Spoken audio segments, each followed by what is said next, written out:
Good morning, everybody. It's I, Stippling Vaughn, and as you can see, I am hard at work, and you can tell from the background that I am at my local dive bar, hard at work. I'm doing something different. So, lots of times in the past, when I did these videos where I'd be chit-chatting to you, the camera stand or camera mount was connected to the board. Okay. I got a lot of vibration and shake. I'm trying to eliminate that, so I have it mounted to the table this time. So the the board's got some flex to it, so when I move it around, and so we'll see how that goes, whether it reduces the camera shake or not. I know that could seem bothersome when you're watching the video. I'm still working on We the People here. It's what I was working on Tuesday, the 4th of July. And we're celebrating the birthday of our country. And remembering why we broke away from England and why we needed our independence. So, I want to talk to you first about my interaction with Howard Chaykin. Howard Chaykin was at the not the Garden State. He had to cancel at the Garden State Comic Con. He was at the Hershey Comic Con. What had happened was apparently his wife. I don't think she had fallen, but here what it was two of her discs in her back and compressed.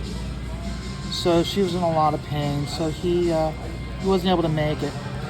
And he's like, he wanted to see his friends were going to be there. He wanted to see Louise and Walt. And he did say, because he wanted to see Graham again. And he missed being able to see them. Now, this is where, in the past, when I'd see him, primarily when I saw him, it would be at the Baltimore Comic Con. In the past, whenever I saw him, I didn't really have anything to say to him, like, oh, I really like this book, and it really wouldn't enact a response from him, and rightly so. I mean, you're not really saying anything to him to really spark an engaging conversation with him. I told him when I was having him sign my book, and what I was having him sign was the artist edition of Star Wars. And I told him how I really enjoyed when he was on Graham Nolan's Storytellers, and how he went through the process of when he does his stories, how he uses the cue cards, and that really immediately he perked up and he started talking about it. How that's what he does, and how he goes about the process of writing down the cards, and how the cards themselves are just real estate. And no matter how much you draw, how much you write on that card, it controls what you're going to be putting on that sheet of paper. And I told him how it changed everything for me, and how I immediately, that very day after I'd heard the interview, Miss Stippling was going out to get groceries or run errands, and she asked me, she goes, "Do you need anything?" I go, yeah, I need cue cards. Howard right away, he goes, "Yep." He goes, "You need the 3x5s. You can't get the large ones." I'm like, "Yep, that's what we got. That's what she got me." And he was so delighted to hear how that's how I'm doing my book, by first laying it out with those cards, and how you write everything down on the cards. But you don't number them. That's the important thing. You don't number them. Because now what you do is you go through and you just move the cards around to determine what's your first page and what's your last page. And he was so delighted to hear how that's the way I'm doing things now. And but he was also talking about how, like, and this is, I was so glad to hear this. where, like me, like what my passion and love is comic books and meeting these creators to have them sign my books. For him, one of his great loves and passions is going out and the plays on Broadway, and how going to that, like that's really his passion. And I can see that because the one thing you get with plays, which really influences you, not just if you have a great love of plays, you can really see how storytelling's done, because you have it where it's being done on a set, and that set many times is for the whole play.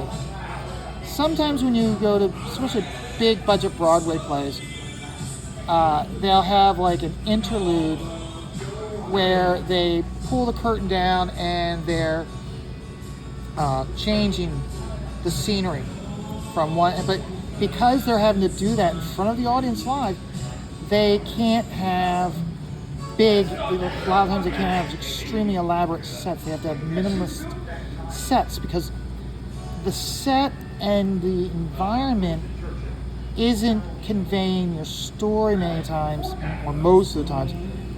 It is the actors and their delivery of their lines and whatnot. And I can, and he's absolutely right. And I didn't get to say something to him. I want to say something else to him next time. Is I'm noticing when I go back and I watch older TV shows. When I say older TV shows, I mean mainly like science fiction shows. Okay, like the original Star Trek, or Babylon 5, or even Star Trek: The Next Generation. In many ways, they were done, and they were written and done as stage plays. They limited the number of sets that they had where you for shooting, and you tell your story within those sets. So by being limited, let's say it's a Star Trek, and you have the mock-up of what the alien planet is. You have the bridge, and let's say you have the medical bay, okay? Maybe a hallway. Okay, you've got 4 sets that you have to deal with, and that's all you get to tell your story. So it's imperative that you tell the story in the dialogue and in the acting. And many times, specifically now these days with these shows, especially I'll use the Discovery and Strange New Worlds. They've been spoiled to the point where they're not telling good stories because they have too many sets.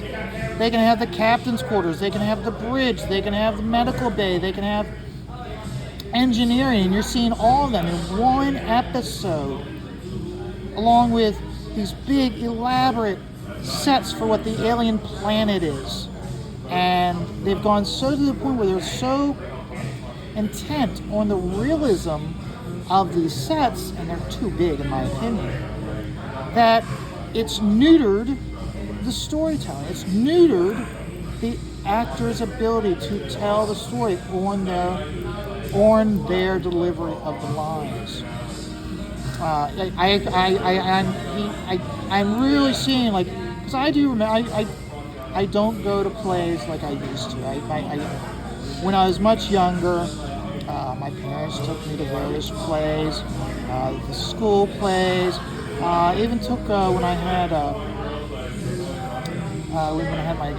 my ex-girlfriend's daughter. I took her to a couple of plays, and yeah, the story is about the delivery of the dialogue and how you can tell a much better story with one set. Maybe do 2 swap outs, but you use that, and by limiting that, you focus on the delivery of the lines and telling the story through the dialogue. And I can see why Howard has such a great love for plays, and it shows through. And in some ways, where in comic books we have the ability to create these big elaborate sets, and you can have a set for just the delivery of like 2 lines, and then you move it. That's the beauty of comic books. But that's also the reason why comic books many times don't deliver well onto the screen. Because they have, in comic books, your brain and your imagination take you so much farther. Whereas with a play or a lower budget TV show, you have to use dialogue to grasp the, like, maybe you're talking about a corner store. You don't have the budget for the corner store, but you at least through the dialogue, you can convey what happened at the corner store. Why what happened at the corner store is significant to the story or to the characters, and and it's imperative for moving the story or moving you through the story. You don't never see the convenience store, but it's your job with doing the dialogue, with doing the delivery, to make that the audience then fills in the blanks as to what happened in that corner store that you're not seeing. And so my interaction with Howard, I have to honestly say, it was hands down one of the best interactions I've had with a creator, having some one-on-one time with them. And he was much more personable with a smaller show versus if he was at a big show where you've got a huge line. I mean, I was talking to him, and he just got done signing a book for a kid, and the kid came back while I was finishing up with him, and Howard was delighted to be talking to this kid. This little kid is maybe like 12 years old. He's talking about how he's already made like 3 comics, this, that, and the other thing. And Howard said to the kid, he goes, how he loves his enthusiasm, his energy, and his passion. But he did say to the kid, and he's absolutely right, okay? Having the talent to create is one thing. But the one thing you also have to have is that ability to interact with others, to get along with others. And he's absolutely right. It's what we have. One of the problems we have in our society is people aren't making the attempts to interact and get along with others. So and he was absolutely right.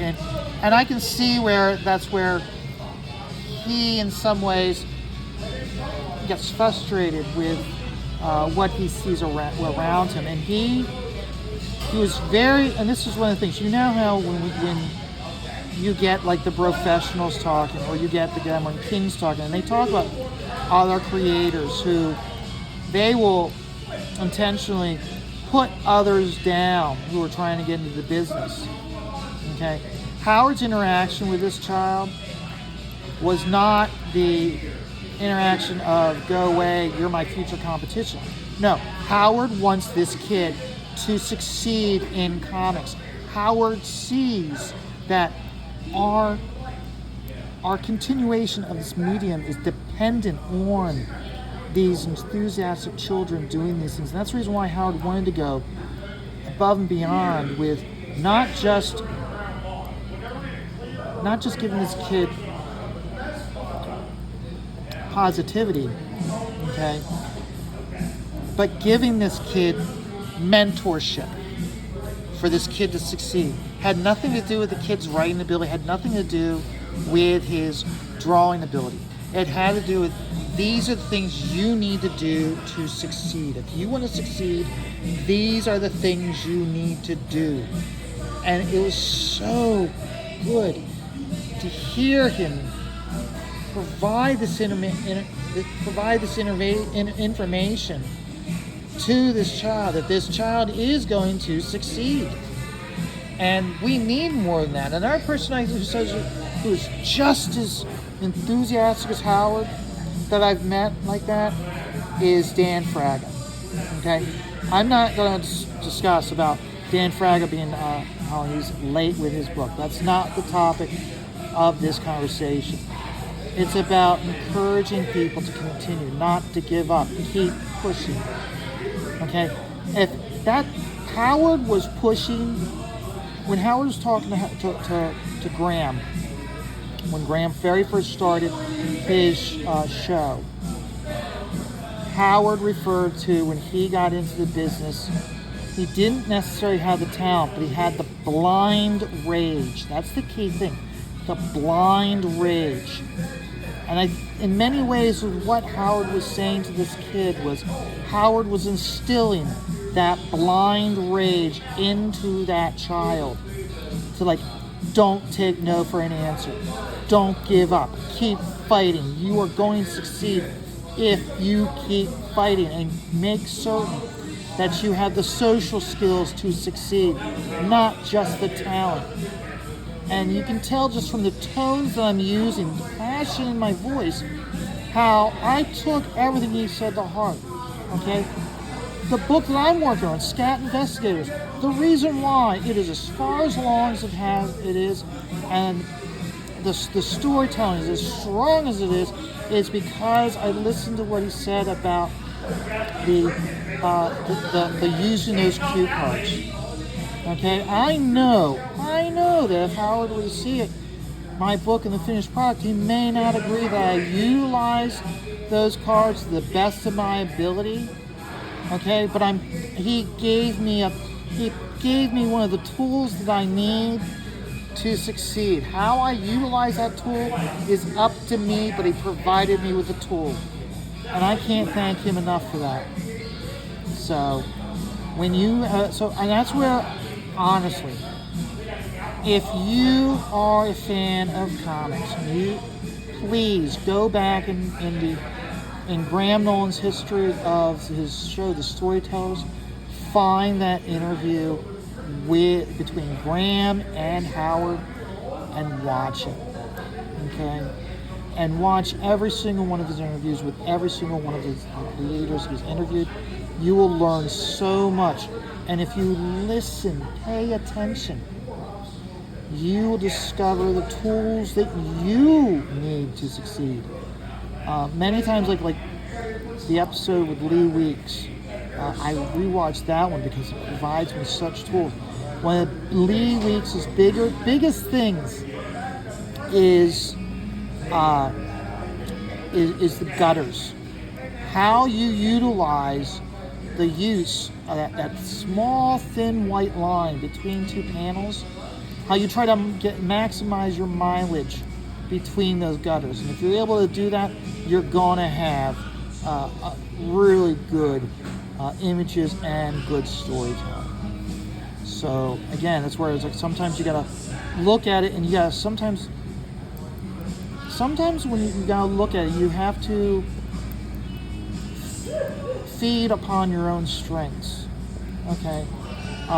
Someone like George Perez, extremely, super detailed.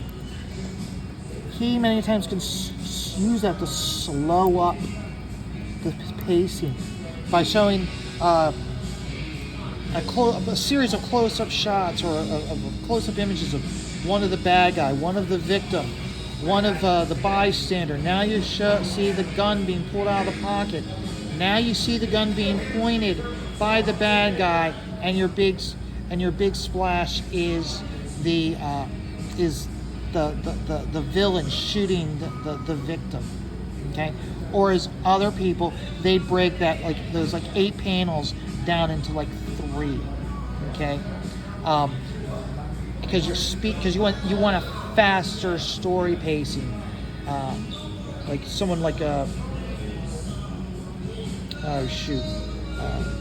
Kubert, Graham Nolan, they would tell a much faster pacing of story as opposed to George Perez. Me myself, I'm learning as I do this book, and I'm trying to like learn how utilize the stippling to my advantage, where I'm not trying to be like Rob Liefeld and give you almost no background, but sometimes because I'm doing stippling, if I were to do, let's say this was a panel, okay, it's not an interconnecting panel, okay, if I were to put a series of dots, like a screen, like a halo around him, it'll create a background impactful to this that you don't need to draw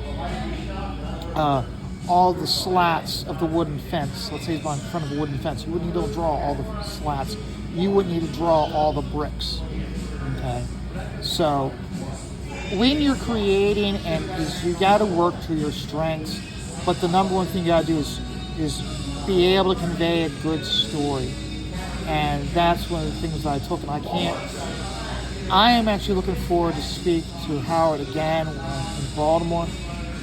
Even if I don't have anything from the sign, I just stand in line for 20 minutes, just like go up there, just so I can shake his hand and tell him again how great it was to speak to him. And I know by mentioning the what I said about the plays and how utilizing the dialogue to convey the story, I know it'll be a great interaction with him. Okay, I'm gonna keep working on this. I'm probably gonna switch over to doing the time-lapse video. With the time-lapse video, I'm gonna work on. I'm probably gonna work on her mask, work on her, and maybe some of him.